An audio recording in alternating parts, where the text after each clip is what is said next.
சகோதரிகளே, சகோதரர்களே, இன்றைய நற்செய்தியில் இயேசு தொடக்கத்திலே நமக்கு ஒரு ஷாக் கொடுக்குறார். நீங்கள் உங்கள் எதிரிகளையும் நேசிக்க வேண்டும். நற்செய்தியிலே நமக்கு கேட்கும்போது ரொம்ப கஷ்டமான ஒரு சொல், இறைவனுடைய சொல் இது. எதிரிகளை நேசிக்க வேண்டும் என்பது ரொம்ப கஷ்டம்தான். அப்படி ஆரம்பித்து இந்த நற்செய்தி எப்படி முடிகிறது என்றால், உங்களுடைய தந்தையாகி விண்ணக தந்தையாகி இறைவன் நிறைவுள்ளவராக இருப்பது போல நீங்களும் நிறைவுள்ளவர்களாக இருக்க வேண்டும் என்று முடிகிறது.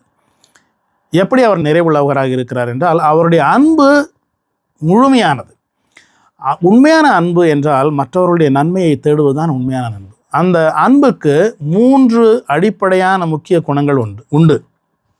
முதலாவது, உண்மையான அன்பு முழுமையானது. அரைகுறையானதெல்லாம் அன்பு கிடையாது. அன்பு தான், அது அரைகுறை அன்பு, உண்மையான அன்பு இல்லை. கடவுள் நம்மை முழுமையாக அன்பு செய்கிறார்.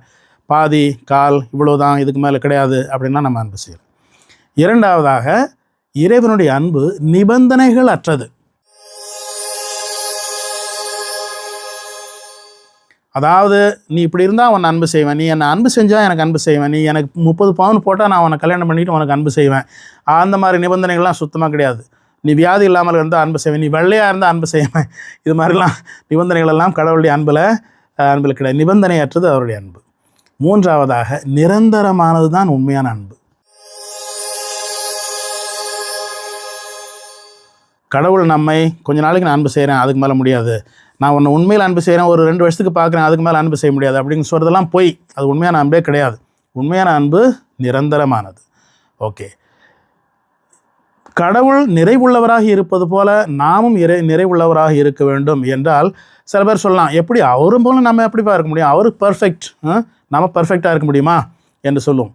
ஆனால் அவருடைய பர்ஃபெக்ஷன் என்ன? அவர் தன்னுடைய சூரிய வெளிச்சத்தை நல்லவர்கள் மேலும் தீயவர்கள் மேலும் வேறுபாடு பார்க்காமல் அந்த வெளிச்சத்தை கொடுக்கிறார்.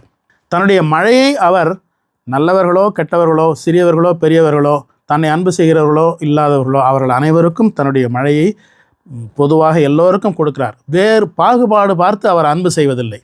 இதுதான் அவருடைய நிறைவு. இதுதான் இயேசு இன்னைக்கு சொல்கிறார். நீ கடவுள் மாதிரி பர்ஃபெக்டாக இருக்க முடியாது, ஆனால் அவரை போல் அன்பு செய்ய நீ முயற்சி செய்ய வேண்டும். ஏனென்றால் பரிசேயர்கள் மற்றவர்கள்லாம் யார் அவங்கள அன்பு செய்கிறாங்களோ அவங்களுக்கு அன்பு செய்கிறாங்க. ஹலோ அப்படின்னு யாராவது சொன்னால் அவங்களுக்கு நீங்கள் ஹலோ சொல்கிறீங்க. யாராவது ஹலோன்னு சொல்லாமல் போயிட்டாங்கன்னா நீங்கள் அவங்களுக்கும் ஹலோ சொல்கிறதில்ல. இப்படி இருந்தாக்கா, பரிசேயர்களை போல் நீங்கள் இருந்தால் நீங்கள் எப்படி அவங்களோட உயர்ந்தவர்கள்?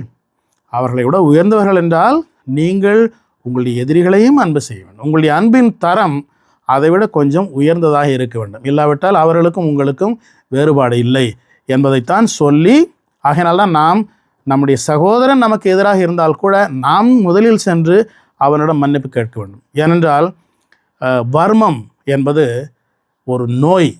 வர்மம் அதாவது மற்றவங்க மேலே ரிவெஞ்ச் எடுக்கணும் அப்படின்னு நம்ம நினச்சிட்டு இருந்தால் அது ஒரு நம்மையே எரித்து கொண்டிருக்கிற ஒரு நோய்.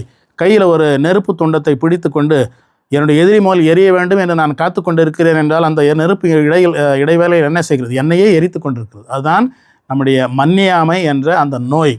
மன்னிப்போம், அனைவரையும் அன்பு செய்வோம், அப்பொழுதுதான் நமக்கும் நலம் கிடைக்கும். God bless you.